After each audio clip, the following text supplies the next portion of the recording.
Howdy folks, Doc here with Last Best Tool, and Civivi's got a couple of new knives this month, and I thought I'd highlight them. I'll do them in separate videos. I'm going to start out with this. This is the Gander. The Gander is a hunting style knife. Now, you don't hunt with the knife. You carry the knife while you're hunting, and it's used for processing because obviously game is taken with maybe a firearm or a bow. But then what do you do afterwards? Well, this is designed by a gentleman named Matt Gentry, who is of Gentry Custom Knives out of Michigan. He's been at it since about 2018, 7 years plus or minus. And what we have is a wonderful, affordable expression of a modern hunting knife. And that allows you the full belly here for game processing, the thickness that gives you some good blade purchase for skinning, and you've got some jimping up on the top for control. It's a larger handle than the knife that I talked about earlier called the timber bark, which I really like, but I look at this as a gateway knife into game processing and bushcraft, or those with smaller hands might find it a welcome addition to what they're using, simply because it is a much smaller knife. You can see this also has overtones of that big kitchen meat processing knife, because that's exactly what it'd be good for. A nice oversized indexing point or finger purchase there. It doesn't have the extra finger choil that the timber bark does, or the jimping way up front. But then a smaller knife like this, you can really let it just melt into your hand for total control. This one is more the traditional size knife, obviously a large flat grind on this satin blade. This is a 14C28N steel, kind of the house steel, excellent steel for general purpose work from Civivi. G10 scales, I prefer the orange. It does come with this black lanyard. I'll probably swap it out like I usually do with maybe some orange paracord like I did here. It comes with the Kydex sheath and the kind of classic T-clip. This was designed by Bob Terzola, who gets credit every time one of these is attached.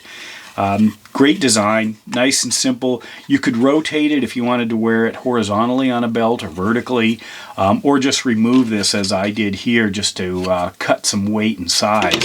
The overall heft of this is pretty light, but it feels very dense, which is a great combination. The weight is under 5 ounces. It's 4.87 is what they list. Jimping up at the top, good control. Something I found kind of interesting was the way that they finished this along the edges of the Tang. Now, a lot of knives, like this, people say they're full tangs. Well, of course they're full tangs. They're actually an entire knife blank with scales. That's what we call the handle parts, bolted, screwed, or somehow attached, maybe sometimes with press rolls or press tubes onto that Tang. So generally when we talk about full Tang, what we're usually meaning is if the handle is completely enclosed, it's just an indicator that there actually is metal running all the way or nearly all the way to the very end. But what I'm noticing here, you see these little indentations. At first I thought they were liners, if you look really close, but that was just the shadow. Liners are often another layer of material that's put between the blade and the scale.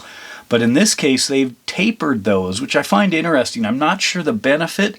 I don't think there's any issue with it. Sometimes with game processing knives, you're looking for any nooks and crannies where goo can get stuck, because that's a hygiene issue, but that I don't see as a problem here.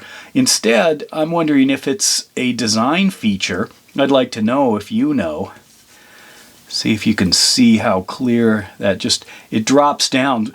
The reason I say that is a lot of times when knives are designed, they run an interface here, so they have to deal with it somehow.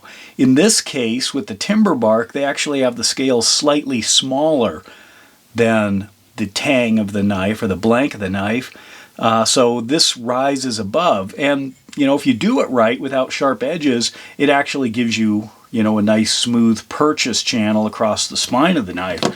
Others sometimes will bolt the scales on and then do the finish work, so it's exactly the same. It's more effort there. This one is, I don't know what's up. I'm not sure. Maybe the designer will weigh in, but I actually kind of like that.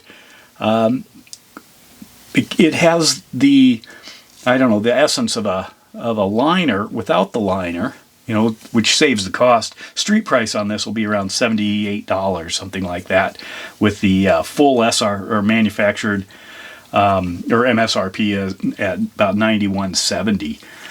So, you know, $100 gets you a really nice knife. This one's a little less than that.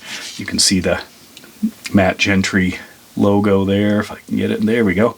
And the labeling of the blade steel, that 14C28N. Anyway, what do I think of it? I like the feel in the hand. It is a beefier timber bark. The timber bark, basically, I kind of sold as on my video as more of a gateway drug into bushcrafting or maybe carrying a hunting knife. You thin it down, and it's a wonderful, maybe kind of EDC survival kit knife. This you'd carry on your hip or in your backpack, and this is a full-on game processing knife for hunting. Absolutely no hesitations here. In fact, I really like the profile of the blade. You don't see really much of a drop. And a lot of hunting knives don't really drop in. You know, they try to maintain the full belly. And that's also as you're processing, as you're slicing or reaching inside a cavity to cut something. As soon as this tip drops off of where your finger is or your alignment, your natural hand alignment, then what can happen is you end up puncturing things, which you really don't want to do. You can miscut, you can damage meat, you can split organs. I mean, there's all kinds of bad. So a lot of hunting knives will maintain a fairly straight spine on the back of the blade, and that is for predictability.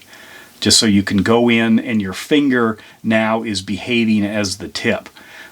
Whereas kind of standard drop point knives have a different use, slightly different use. So that's why you see different hunting blades. But anyway, overall, this Gander, quite nice.